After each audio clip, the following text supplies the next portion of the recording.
Morning students, मैं रजत faculty government polytechnic Badaun. उम्मीद करता हूँ आप सभी लोग अपने अपने घरों पर स्वस्थ होंगे और सुरक्षित होंगे। सरकार द्वारा दिए गए सभी गाइडलाइंस का पालन कर रहे होंगे और देश की कोरोना से इस जंग में अपना महत्वपूर्ण योगदान दे रहे होंगे। आज हम लोग पढ़ने वाले हैं अपना सब्जेक्ट आईएमडी का एक topic, organisational structure. Organisational structure में इससे पहले आज हमारा जो सब्जेक्ट है आईएमडी को आगे बढ़ा रहे हैं हम लोग। और आईएमडी में इससे पहले मैं basic principle of management, what is IMD, introduction, इसके अलावा मैकेनिज़्म ऑफ मैनेजमेंट करा चुका हूँ, ठीक है, and basic features of management वगैरह मैं करा चुका हूँ, जो कि इससे पिछले लेक्चर्स में है। एक लीडरशिप भी मैंने कराया है, वो आज अपलोड हो जाएगा। तो इतने टॉपिक्स मैं आईएमडी में करा चुका हूँ। अगर वो आपने नहीं देखे हैं तो इससे प्रीवियस लेक्चर्स में जा करके आप उनको देख लीजिए।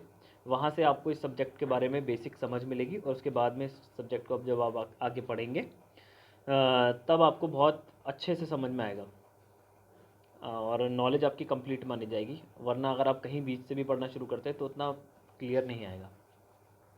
तो अगर जिन्होंने प्रीवियस लेक्चर नहीं देखा है वो जाकर के प्रीवियस लेक्चर देख लें। आज बात हो रही है आईएमडी सब्जेक्ट के तहत ऑर्गेनाइजेशनल स्ट्रक्चर की, कि भैया क्या है ऑर्गेनाइजेशनल स्ट्रक्चर, है ना। ऑर्गेनाइजेशनल स्ट्रक्चर को जानने से पहले सबसे पहली चीज़ तो हमें ये पता होना चाहिए कि व्हाट इज़ एन ऑर्गेनाइजेशन, है ना। एंड देन उसके बाद में व्हाट इज स्ट्रक्चर।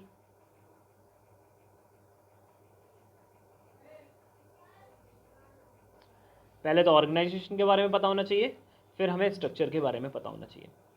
तो ऑर्गेनाइजेशनल स्ट्रक्चर को हम दो पार्ट्स में तोड़ के पढ़ेंगे। पहला पार्ट हो जाएगा व्हाट इज़ ऑर्गेनाइजेशन, जो कि ये वाला है। दूसरा पार्ट ये वाला हो जाएगा, ठीक है, ऑर्गेनाइजेशन क्या होती है। देखो, ऑर्गेनाइजेशनल या ऑर्गेनाइजेशन जो शब्द निकला है, इस शब्द की उत्पत्ति हुई है ऑर्गेनाइजेशन से। यानी अगर हम किसी भी टर्म को, ये जो टर्म आपको ऑर्गेनाइजेशनल स्ट्रक्चर दी हुई है, इस टर्म को अगर आपको समझना है तब आप इसको छोटे छोटे पार्ट्स में, किसी भी टर्म को, कोई भी टर्म हो उसको छोटे छोटे पार्ट्स में तोड़ लीजिए और उसका मतलब समझिए, तब आपको पता चलेगा कि ये बेसिकली है क्या। मैंने बोला ऑर्गेनाइजेशनल स्ट्रक्चर को हम लोग डिवाइड कर सकते हैं दो पार्ट में, एक तो ऑर्गेनाइजेशनल वाला पार्ट और दूसरा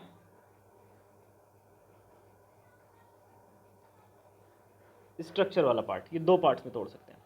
अब हम ऑर्गेनाइजेशन को भी दो पार्ट में तोड़ेंगे, ठीक है। ऑर्गेनाइजेशनल नाम का जो शब्द निकला है वो निकला है ऑर्गेनाइजेशन से। किससे निकला है?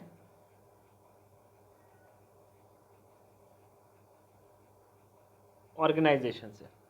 और ऑर्गेनाइजेशन जो शब्द निकला है वो ऑल्सो निकला है ऑर्गेनाइज से।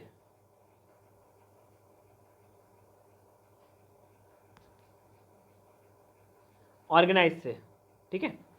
तो ऑर्गेनाइजेशनल स्ट्रक्चर दो चीज़ों से मिलकर बना है, एक ऑर्गेनाइजेशनल, दूसरा स्ट्रक्चर। ऑर्गेनाइजेशनल भी एक शब्द से निकल करके आया है, जो निकल के आया है ऑर्गेनाइजेशन से, और ऑर्गेनाइजेशन भी एक शब्द से निकल करके आया है जिसको बोलते हैं ऑर्गेनाइज। और ऑर्गेनाइज का जो हिंदी में मतलब होता है, ऑर्गेनाइज का जो हिंदी में मतलब होता है, इसका मतलब होता है व्यवस्थित, ठीक है।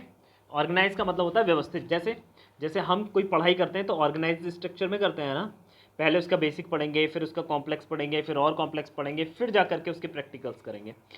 ये एक ऑर्गेनाइज तरीका है, ये एक ऐसा तरीका है जो एक वे है प्रॉपर, ठीक है। तो ऐसे ही जब हम कोई संस्था बनाते हैं तब उसमें जो लोगों के पद हैं और उनके कार्यभार हैं उनको एक स्ट्रक्चर में सेट करते हैं। जैसे सबसे ऊपर मैनेजर होगा, है ना, जनरल मैनेजर होगा, फिर उसके ऊपर रीजनल मैनेजर होगा, फिर उसके नीचे मैनेजर होगा, फिर मैनेजर के नीचे और सबॉर्डिनेट्स होंगे, फिर तुम्हारा सुपरवाइज़र होगा, सुपरवाइज़र के नीचे लेबर होगा, है ना।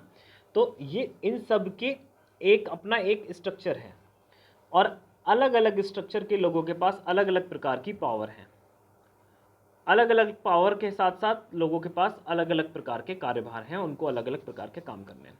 सुपरवाइज़र का काम लोगों को देखना है, लोगों का काम जो सिंपल लेबर है उसका काम करना है। मैनेजर का काम होता है सुपरवाइज़र और लेबर दोनों को देखना, प्लस इनपुट और आउटपुट दोनों को चेक करना, ठीक है। उससे ऊपर रीजनल मैनेजर का काम होता है पूरे रीजन का देखना। तो इस तरीके से अलग अलग पदों पर लोग होते हैं और उनके अलग अलग प्रकार के काम होते हैं। तो ऑर्गेनाइजेशनल स्ट्रक्चर जो बेसिकली हमको पढ़ाया जा रहा है, तो इसकी आवश्यकता ही सिर्फ इसलिए है कि हमें ये पता चले कि कितने प्रकार से हम किसी संस्था में लोगों को सेट कर सकते हैं। यानी कोई संस्था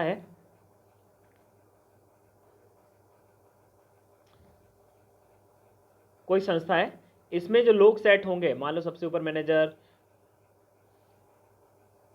फिर उसके ऊपर उसके नीचे 3 मैनेजर, है ना, 3 रीजनल मैनेजर, फिर उसके नीचे और लोग, फिर उसके नीचे और बहुत सारे लोग। तो ये स्ट्रक्चर क्या है, किसको क्या काम मिलेगा, क्या काम देना चाहिए, किसको कितना सैलरी मिलना चाहिए, ये किसकी क्या क्वालिफिकेशन होनी चाहिए, क्या गुणवत्ता होनी चाहिए, क्या उसके काम होने चाहिए, ये सारी चीज़ें हम लोग किस में पता करते हैं, ऑर्गेनाइजेशनल स्ट्रक्चर में, ठीक है।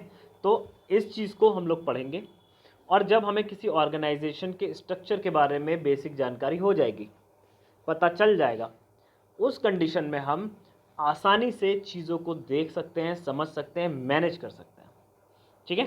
तो ये आपका जो टॉपिक है उस टॉपिक के बारे में बेसिक जानकारी थी। अब हम आगे चलते हैं, ठीक है। तो आपको क्या है, क्या नोट करना है, किस तरीके से नोट करना है, जैसा मैंने बताया था वैसा नोट करना है। आप क्या करेंगे, ऐसे लिखेंगे, ऑर्गेनाइजेशनल स्ट्रक्चर कितने पार्ट से मिलकर बना है साहब, 2 पार्ट से मिलकर के बना है। एक पार्ट जो रहा ये आपका ऑर्गेनाइजेशन, दूसरा रहा स्ट्रक्चर। ऑर्गेनाइजेशन कहाँ से निकला है, ऑर्गेनाइजेशनल कहाँ से निकला है, ऑर्गेनाइजेशन से निकला है। ऑर्गेनाइजेशन कहाँ से निकला है, ऑर्गेनाइज से निकला है। और ऑर्गेनाइज का मतलब क्या होता है, व्यवस्थित होता है। इस तरीके से आप जब नोट करेंगे, लिखेंगे, तो आपको पूरा समझ में आएगा, ठीक है। उम्मीद करता हूँ व्हाट इज ऑर्गेनाइजेशन आपको समझ में आया होगा, इसमें आपको कोई भी डाउट नहीं हुआ होगा, ठीक है। चलिए बढ़ते हैं नेक्स्ट क्वेश्चन। आता है कि चलो सर आपने बेसिक जानकारी दे दी, अब हमें किताब में डेफिनेशन लिखनी है, कॉपी में डेफिनेशन लिखनी है, आंसर शीट में लिखना है कि ऑर्गेनाइजेशन क्या है, तो क्या लिखेंगे, है ना। बात तो ये है, तो ये इसकी बुकिश डेफिनेशन है बेटा, आप इसको नोट कर लीजिए। A social unit of people systematically structured and managed to meet a need or to purpose collective goal, ठीक है, to pursue collective goal on a continuing basis। कि बुकिश लैंग्वेज है, हिंदी लैंग्वेज में समझिए इसको, देशी भाषा में आप लोग समझिए तो आपको ज़्यादा अच्छे से समझ में आएगा। देसी भाषा में आप इसको समझेंगे तो क्या होगा, ये एक कैसी यूनिट है, सोशल यूनिट है, एक सामाजिक यूनिट है, जिसमें सिस्टमेटिकली लोग स्ट्रक्चर्ड होते हैं, सिस्टम के हिसाब से लोगों का स्ट्रक्चर होता है, बना हुआ होता है, ठीक है, और मैनेज होते हैं वो टू मीट, प्राप्त करने के लिए। टू मीट का मतलब होता है प्राप्त करना, प्राप्त करने के लिए, a need to pursue collective goal, किसी कलेक्टिव गोल, कलेक्टिव का मतलब होता है बेटा कॉमन गोल। जैसे मान लीजिए आप एक कंपनी में हैं और वो मोटरसाइकिल्स बनाते हैं, तो उस पूरी कंपनी का, पूरे लोगों का, मैनेजर का, छोटे वर्कर का, छोटे चपरासी का, इन सब का गोल क्या होता है, इन सब का लक्ष्य होता है ज़्यादा से ज़्यादा मोटरसाइकिल्स को बनाना। चाहे भले ही आप टेक्निकल डिपार्टमेंट के आदमी हो, चाहे आप फाइनेंशियल डिपार्टमेंट के आदमी हो, चाहे आप 3rd क्लास के आदमी हो, चाहे 4th क्लास गेट के आदमी हो, किसी भी ग्रेड में आप काम कर रहे हैं, किसी भी जगह अपना योगदान दे रहे हैं, लेकिन उस योगदान का अंततः अंत में मतलब यही निकलेगा कि ज़्यादा से ज़्यादा मोटरसाइकिल प्रोवाइड करनी है या प्रोड्यूस करनी है। उस कंडीशन में हमारा जो कलेक्टिव गोल होगा, कंपनी का जो कलेक्टिव गोल माना जाएगा, वो क्या हो जाएगा, कलेक्टिव गोल हो जाएगा आपका टू प्रोड्यूस मोटर बाइक्स या मोटरसाइकिल्स, है ना। तो कोई ऐसी जगह जहाँ पर सब लोग इकट्ठा हुए हों, कोई कलेक्टिव गोल को प्राप्त करने के लिए, किसी एक कॉमन गोल को प्राप्त करने के लिए जब लोग इकट्ठा होते हैं, उनका एक स्ट्रक्चर बनता है, किसी का पद ऊंचा किसी का नीचा होता है, ऐसी व्यवस्था को हम लोग क्या बोलते हैं, ऐसी व्यवस्था को हम लोग ऑर्गेनाइजेशन बोलते हैं, ठीक है। ये जो ऑर्गेनाइजेशन लिखा हुआ है ये वो व्यवस्था है, एक ऐसी सामाजिक व्यवस्था जिसमें लोग स्ट्रक्चर्ड होते हैं। क्यों होते हैं? एक कॉमन गोल को प्राप्त करने के लिए। ओके, अब आपका ऑर्गेनाइजेशन से रिलेटेड सारा प्रॉब्लम सॉल्व हो गया होगा। इसके बावजूद भी अगर आपको नहीं समझ में आया है तो आप मुझे कमेंट करिएगा, नहीं तो मैं कल मैं ऑनलाइन क्लास लूँगा, उस पर स्काइप पे लाइव आऊँगा, उस कंडीशन में आप लोग जो हैं क्लियर कर लीजिएगा। अब बात आती है why do we need an organisational structure, कि सर हम स्ट्रक्चर क्यों बनाएं। जो बेसिक क्वेश्चन उठता है कि सर हम स्ट्रक्चर क्यों बनाएं, हमें ऑर्गेनाइजेशन की क्या ज़रूरत है। अगर हम सभी लोगों को एक बराबर कर दें, मान लो 5 लोग हैं, पांचों एक बराबर हैं, किसी का कोई काम डिफाइन नहीं है, सब अपनी अपनी मर्जी के मालिक हैं, किसी को कोई काम प्रॉपर नहीं पता कि उसको क्या करना है क्या नहीं करना है। इस कंडीशन में एक आदमी एक दूसरे पर काम को डालता रहेगा, वो कहेगा तू कर ले, वो कहेगा तू कर ले, वो कहेगा तू कर ले, ये मेरा नहीं है, ये मेरा नहीं है, ये मेरा नहीं है, और काम लटका रहेगा। पहली बात। दूसरी बात, किसी भी आदमी को किसी भी क्षेत्र में महारत हासिल नहीं होगा। जैसे मान लीजिए कोई आदमी पैसे से रिलेटेड काम कर रहा है, कोई आदमी टेक्निकल काम कर रहा है, कोई आदमी मार्केटिंग में सामान बेचने का काम कर रहा है।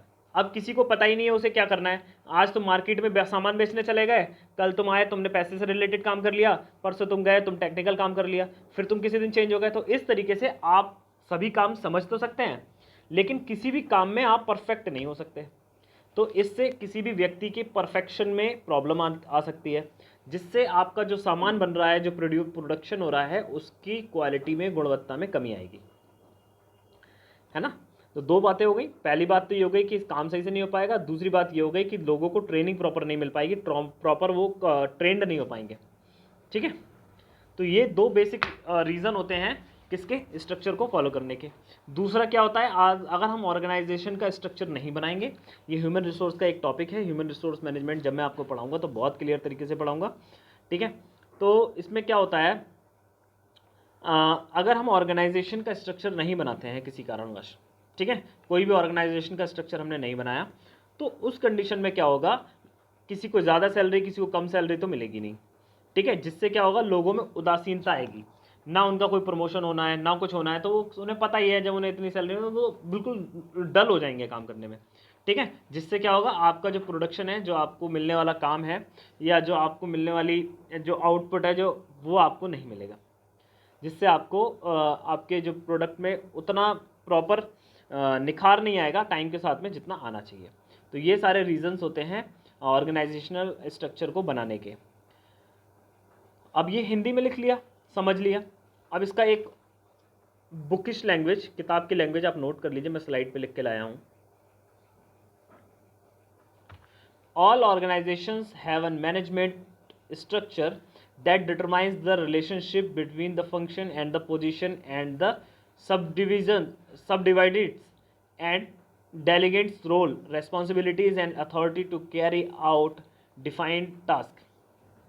अब ये कितनी भयानक इंग्लिश में लिखा हुआ है ना, लेकिन इसका मतलब सिर्फ इतना है कि ऑर्गेनाइजेशनल स्ट्रक्चर में क्या होता है, ये डिटरमाइंड होता है, ये पहले से पता होता है कि आपका काम, आपकी पोजीशन और आपके काम के बीच में क्या रिलेशनशिप रहेगा। ठीक है, और आपके जो डेलीगेट्स होंगे उनका क्या रोल रहेगा। ओके, तो आपने क्या समझा, आपने ये समझा कि ऑर्गेनाइजेशन क्या होता है, आपने ये समझा कि ऑर्गेनाइजेशन में स्ट्रक्चर कैसा कैसा होता है। अभी आगे और भी पढ़ेंगे। इसके अलावा आपने ये पढ़ा कि हमें ऑर्गेनाइजेशन की ज़रूरत क्यों पड़ी। ठीक है, चलिए मिलते हैं नेक्स्ट स्लाइड पे। ठीक है, ऑर्गेनाइजेशनल स्ट्रक्चर, ठीक है, it is a framework within which an organisation arrange its line and authority that communication and allocates rights to duties. ठीक है, इसको भी नोट कर लीजिए, ऑर्गेनाइजेशन स्ट्रक्चर की डेफिनेशन है ये।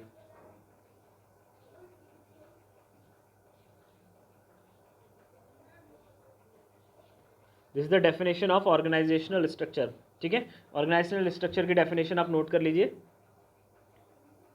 It is a framework within which organization यानी ये एक कैसा फ्रेमवर्क है, एक खाका है, ठीक है, जिसमें क्या होगा, ऑर्गेनाइजेशन अरेंज रहेगी at the line of authorities की लाइन में, and communication and allocates right of and duties. आपको क्या होगा, कम्युनिकेशन एंड एलोकेशन होगा राइट ऑफ ड्यूटीज़ में, ठीक है। तो ये ऑर्गेनाइजेशनल स्ट्रक्चर है। आज के लिए इतना ही रखते हैं।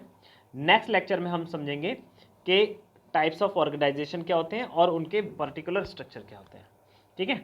अभी आपको एकदम से ज़्यादा लेक्चर इस लेक्चर में पढ़ेंगे तो कन्फ्यूज़न क्रिएट हो सकता है, ठीक है। मिलते हैं नेक्स्ट लेक्चर में, तब तक के लिए आप अपने अपने घरों पर सुरक्षित रहें, घर से बाहर ना निकलें, सरकार द्वारा दिए गए सभी गाइडलाइंस को फॉलो करें और देश की कोरोना के खिलाफ इस जंग में अपना महत्वपूर्ण योगदान दें, ठीक है। मिलते हैं नेक्स्ट लेक्चर में, धन्यवाद।